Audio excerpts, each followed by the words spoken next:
Do you want to build a snowman? No, really, because we do, and we really want to know how we're supposed to go about making something like Olaf. Do we need ice powers to make him sentient? Do we choose its personality, or does it come preloaded? Why did Elsa even make Olaf in the first place? Okay, so we have a lot of questions, but in the wise words of Anna, come on, let's go and play. We're first introduced to Olaf in the film. After a rousing number by the Ice Cutters, we're treated to the dulcet tones of young Anna and Elsa, who pose the ever-important question, do you want to build a snowman? The answer, of course, is an unequivocal yes. Of course they want to build a snowman. Who doesn't want to build a snowman? Well, build a snowman they do. Elsa magics up a quirky little creature in a whirl of ice and snowflakes, and the hearts of children across the world are stolen by the goofiest sidekick brought to theaters since Mulan's Mushu. But the Olaf the young Elsa creates is far from the bumbling snowman we've come to love. He's motionless, moving only when Elsa moves him and not speaking a word. Being familiar with Olaf proper, it's easy to tell that the original Olaf simply isn't sentient. He's just a snowman. We can still look into why Elsa made him, however. In this instant, it's not a very complicated answer. Elsa made original Olaf because she wanted to build a snowman with Anna. It's doubtful that young Elsa put any more thought into it than that. With that said, Olaf proper is clearly not just a snowman. Let's try to figure out why. Before we start spouting out theories, it's important to establish what exactly Olaf even is. Sure, he's a snowman, we've established that, but why is he sentient?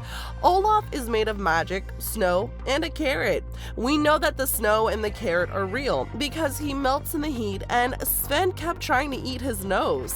So his body is real, it's tangible, like Marshmallow, the ice golem that Elsa conjured up to ward people off. Olaf is a physical being. He's not just made of magic, and he isn't able to perform any magical feats himself. However, there is a key difference between him and Marshmallow. While Marshmallow seems sentient in the sense that he can get angry and is able to move around without being directly puppeted by Elsa, he doesn't display nearly the same level of free will and consciousness that Olaf does. Olaf can talk. He has personality that differs immensely from Marshmallow's angry mission. Then there's the matter of his memories. Olaf knew his own name directly after being created, despite never having spoken to Elsa. We watch Elsa create Olaf and leave immediately after. She's clearly shocked when he shows up at the castle later on, moving and speaking and otherwise alive. So we know for sure that she didn't stop him for introductions off screen. In fact, it's clear that Elsa's reaction to him that she didn't mean to make Olaf. So how did she? If we revisit the opening number of the film and actually pay attention to the words this time, we'll find the lyrics, "The icy force, both foul and fair, has a frozen heart worth mining, then strike for love and strike for fear."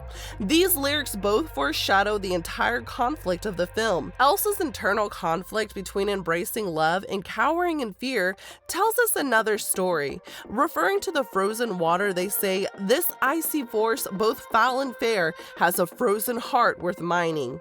The ice force can also refer to Elsa's magic. It's an apt description, giving her capacity for creating both horrible and beautiful things, both foul and fair. The rest of the line fits too. So then we consider the next lines. Now, this might be reaching a bit, but this is a children's film about magic, so we think some leeway is warranted.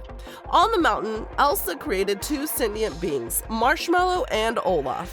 When she created the ice golem, she was doing so out of fear. She wanted to be left alone. She didn't want to have to worry about hiding or hurting people anymore. So, striking with fear, she created Marshmallow. However, before she was found, in the midst of a song about letting everything go and finally freeing herself, she created Olaf. Olaf, who featured in her happiest childhood memories.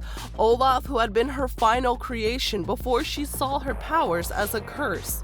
Olaf, a monument to her love for Anna, who spent years after the incident begging for her sister to build a snowman with her. Striking with love, Elsa poured every memory of her childhood with Anna into Olaf without even thinking. In doing so, she gave him a heart, a frozen heart worth mining. With that heart unknowingly embedded into Olaf, he became the essence of all that childhood joy and the memories they shared together. So, unlike Marshmallow, who remained heartless, Olaf gained the ability to talk and remember his creators. Samantha? I don't even know it's Samantha. Okay, so Olaf got all his memories from the love unintentionally imbued in him by Elsa. So who the heck is Samantha? To refresh your memory, in the second film, while looking for his friends, Olaf calls Anna's name, then Elsa's, then Sven's, then a mysterious Samantha. He quickly melts into a series of giggles before proclaiming that he doesn't even know a Samantha, though he continues to call out for her for the rest of the scene. To clarify, there are no characters in any of the Frozen movies named Samantha, so why is Olaf calling out to her? While it would be easy to brush it off as a harmless joke that no one put any real thought into, that isn't really how we do things around here. It's not how people do things on Reddit either, where a user theorized that Samantha actually exists. In the second film, Olaf himself proposes a theory that might explain his fixation on the unnamed Samantha. He says that water, having passed through at least 4 humans and or animals before coming to make up our own bodies, has a memory. It's able to remember everything. It's therefore reasonable to assume that within the confines of the universe, Olaf, who is made of almost entirely of frozen water, would be able to remember things and people far before himself. Perhaps Samantha is a woman who once touched the water that now makes up his body. Maybe someone looking for Samantha walked through a puddle of future Olaf. Or Josh Gad improvised a line and they decided to keep it in the final cut because of how silly and in character it was. While one of those theories is officially confirmed, we're all free to believe whichever we want. We've now established how Elsa might have made Olaf, how his consciousness and memories work, and who the elusive Samantha might be. We still haven't answered one question posed at the beginning of this video. Why did Elsa even make Olaf in the first place? Sure, we can assume that she was caught up in the moment and making a bunch of random things, except she isn't actually doing that. Everything she makes, from her dress to the staircase, is made with intention. She's caught up in the moment, sure, but she hasn't completely lost herself. She's still doing things with purpose. So why then does she take the time to make Olaf?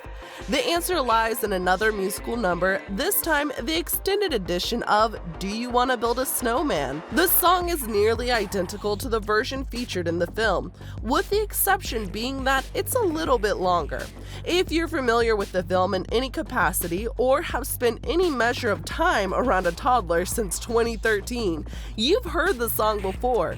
The hook is quite obvious. Do you want to build a snowman? Anna asks Elsa again and again, and Elsa never answers. But finally, in the extended edition, we receive a response. With Anna no longer in earshot and Elsa fighting back tears, she sings the words that Anna had wished to hear since they were kids.